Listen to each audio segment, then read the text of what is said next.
Yemeni President Abdrabbu Mansour Hadi announced Thursday in the Saudi capital of Riyadh that he has handed over all his powers to the newly formed Presidential Leadership Council that will succeed him in running the government and holding peace talks with the Houthis. The political reshuffle, along with the ongoing 2-month ceasefire, are viewed as a new hope of ending the country's 7-year civil war. However, political analysts believe there is still a long way to go before achieving lasting peace in the war-torn country. Hours after Harry announced the transfer of power, Saudi Crown Prince Mohammed bin Salman met with members of the council in Riyadh, during which the Crown Prince pledged billions of dollars in aid to Yemen.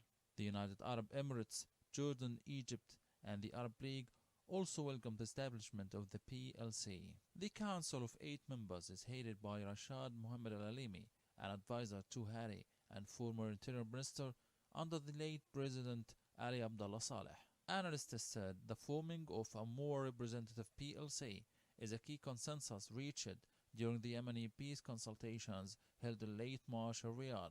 The Riyadh talks, backed by the United Nations and the Gulf Cooperation Council, grouped scores of Yemeni political, tribal, and religious leaders, activists, economists, and leaders of non-governmental organizations. The participants came up with recommendations for an institutional reform that will lead Yemen out of the political system that's cracked with corruption and ineffectiveness. Analysts also have cautioned that the route to achieving lasting peace in Yemen is still a long and strenuous one. Speaking of the ceasefire and the government reshuffle, political experts raise the question that what matters most is whether these positive factors can really translate into lasting peace across Yemen. The PLC is a very anti-Houthi one, as it compromises some of the most steadfast Houthi opponents. Moreover, the truce lacked effective monitoring mechanisms, despite Saudi Arabia and Iran having expressed support.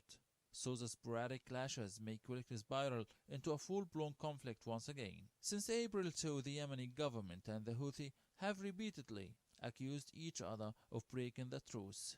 Clashes between the two sides erupted in the government-held Ma'rib province almost on a daily basis. Meanwhile, the planned reopening of Sana'a International Airport, as mentioned in the ceasefire agreement, has yet to be implemented.